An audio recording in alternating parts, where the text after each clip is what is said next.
Hi hello வணக்கம். இன்றைக்கி நம்ம அடிவாரத்தில் பயங்கர காற்றோடு இருட்டிக்கிட்டு மழை ஸ்டார்ட் ஆகிருக்கு. இந்த மழை அதிகமாகுமா என்னன்னு தெரியல. அப்படியே நம்ம சேனலுக்கு ஃபஸ்ட் டைம் அந்த மறக்காமல் சப்ஸ்கிரைப் பண்ணி சப்போர்ட் பண்ணிக்கங்க. ஒரு 1.5 மாதமாக வெயில் வந்து வாட்டி வதச்சிருச்சு. அதுக்கு ரிலீஃபாக இன்றைக்கி வந்து மழை பெஞ்சிருக்கு. மழையே கண்ணில் பார்க்கல. அடிவாரத்தில் தான் இருக்கோன்னு பேர். அவ்வளோ ஹீட்டு.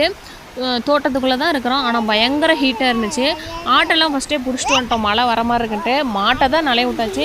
பட் ஆடு மாடுக்கெலாம் இந்த மழை வந்து ஒன்றும் பண்ணாதுங்க. ஏன்னா அதுங்கெல்லாம் இயற்கையிலே அப்படியே வளர்ந்துருச்சு. அதனால் அவங்களுக்கு பிரச்சனை இல்லை. அடுத்து போய் மாட்டை ஓட்டிகிட்டு வந்துடலாம். ஒரு வீடியோ எடுக்க விட்றான்னு அந்த குட்டி கொஞ்சம் நடுவில் கேமையான்ட்டே இருக்கிறான். ஸ்டார்டிங்கில் இருட்டிட்டு வந்துச்சு. அப்புறம் அப்படியே ஒன்று ஒன்று உழுவ ஆரம்பிச்சிச்சு. இப்போ பயங்கரமாக காற்றோடு ஸ்டார்ட் ஆயிடுச்சு. ஆடெல்லாம் பாருங்க விரைச்சிக்கிட்டு நிற்கிது. ஏன்னா அந்தளவுக்கு சாரல் அதிகமாக அடிக்குது.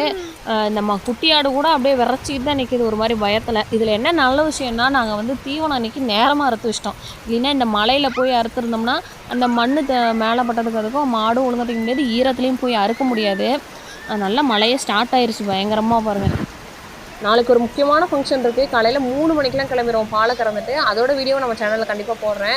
ஸோ அதுக்கு நாளைக்கு மாடு ஃபுல்லாக தீவனம் ஆகிற மாதிரி அறுத்து வச்சிடலாம் அப்படின்லாம் பிளான் பண்ணோம். ஆனால் இன்றைக்கி நைட்டுக்கு ஆகிற அளவுக்கு தான் தீவனம் அறுத்து வச்சுருக்கிறோம். நாளைக்கு என்ன பண்ண போகிறோன்னு தெரியல. ஏன்னா அறுத்து வச்சு நம்ம அரைச்சி வச்சிட்டோம்னா பார்த்துக்கிறவங்க பக்கத்தில் சொல்லியிருக்கோம். அவங்க வந்து பார்த்துக்கிறப்ப ஈஸியாக இருக்கும் மாட்டுக்கு தீவனம் போட. என்ன பண்ணுறதுன்னு தெரில. ஏன்னா திடீர்னு மழை வந்துருச்சு. மழை வரதுக்கான அறிகுறியே இல்லை. அங்கே பாருங்கள், சும்மாவே பார்த்து நீ செடி கும்பு கும்புன்னு வளரும். மழை வேற பெஞ்சிருச்சு, சொல்லவே தேவையில்ல. பயங்கர காற்று. பார்த்தாவே தெரியும் மரம்லாம் எவ்வளோ வேகமாக ஆடுதுன்ட்டு. ஏன்னா இந்த காற்றுக்கு எத்தனை மரம் உழுவ போகுதுன்னு வேற தெரியல. பெருசாக பார்க்க மரத்துக்கு பிடிமானமும் இருக்காது இல்லையா.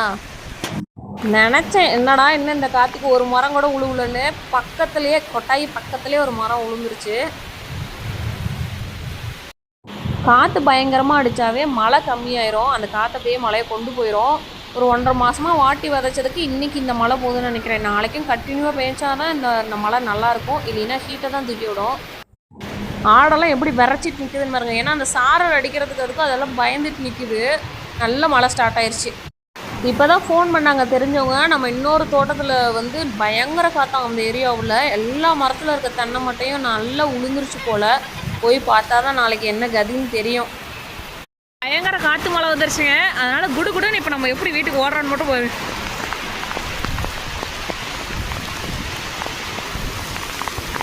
பயங்கர மழை.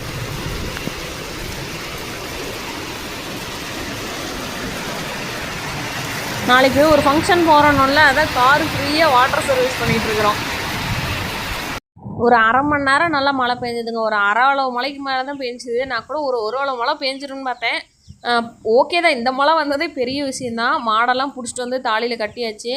மழையோடு எங்கள் தோட்டத்தையும் பார்த்தாச்சு. பிடிச்சிருந்தா மறக்காமல் ஒரு கமெண்ட் தட்டி விடுங்க. பெருசாக தோட்டத்தில் போய் வீடியோ எடுக்க முடியல. ஏன்னா ஈவினிங் டைம் வச்சு மழை அதிகமாக போயிருந்துச்சு. ஸோ வீடியோ பார்த்த எல்லாருக்கும் ரொம்ப நன்றி.